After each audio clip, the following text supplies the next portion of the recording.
Hi,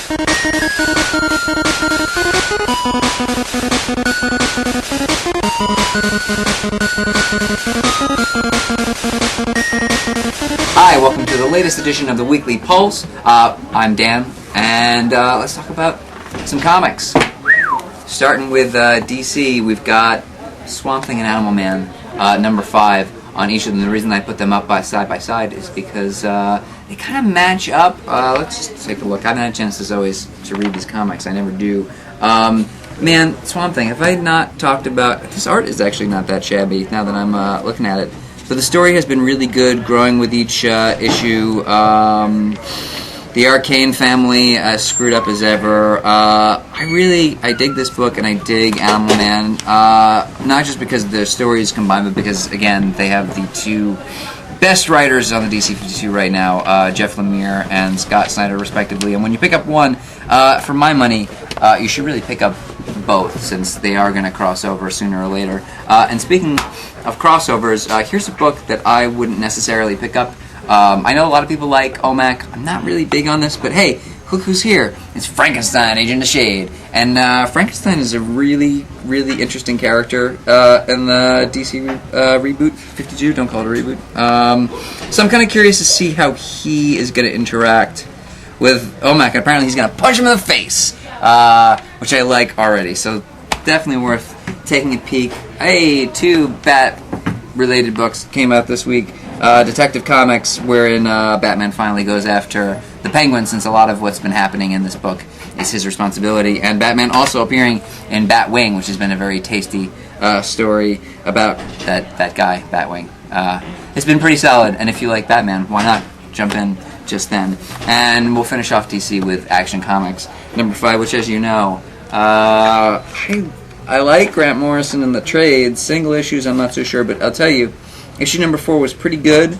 Issue number 5, well, if you were reading it so far, I say, why not keep going? This is supposed to be a retelling of his origin with the baby and the flying and the dead parents and maybe some more dead parents. Just a lot of dead parents. Check it out. Marvel, very quickly. Uncanny X-Force, number 19.1. Why would I mention this? Well, it's because it's the new age of apocalypse. And the nice thing about those .1 issues, as silly as the title is that they kind of give you that little in on what's going on. And that last Age of Apocalypse way back when was pretty solid.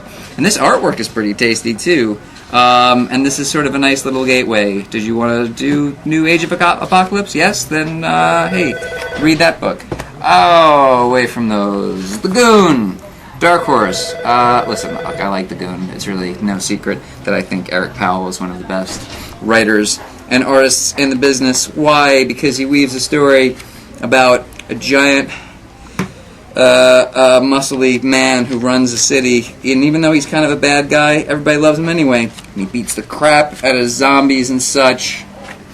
Look, it's fried gold. If you've never read the Goon before, it's almost easy to pick up any issue, and it's got a little bit of heart too. So that's a winner. Mike Weapon Line 2. Mudman. Here's what I like about this particular book. It's that there's this tendency, I don't know if you've noticed, in comics, wherein you might read something and think, that was very not satisfying. And the reason that you thought this isn't satisfying is because that person was writing for a trade, graphic novel, series, and they were like, it's okay to have a bad issue. No, wrong, incorrect. And Paul Grist, he's noticed that too. And so he's decided with his muddy protagonist to make sure that every single issue has a really definitive story arc. And that's why I've been picking it up. And I'm really excited to see where it goes. The first issue was great. Some random number 1s. Well, maybe not so random, because here we have David Lapham, Feral's number 1. And you know what? Look, it's a lot of blood. It's what I'm guessing is werewolves, because, and it's David Lapham. So, you know how sometimes we give those number 1 issues a shot? Here's a fine example. And speaking of number 1s, and it's really, for my money, the absolute must-buy of the week, it's Fatale. And why? Why is it so good? Well, it's because it's Ed Brubaker. And also, bam, Sean Phillips. Art just so delicious, always with that sort of noir quality, but The other cover of this thing had like a weird looking alien gangster thing. I gotta tell you, I don't know anything about this book. I'm going in totally blind on purpose because I like both of these people just that much. So this, if you were going to buy anything, take a big risk. It's not even a risk at all because Ed Brubaker, but this is a must-buy.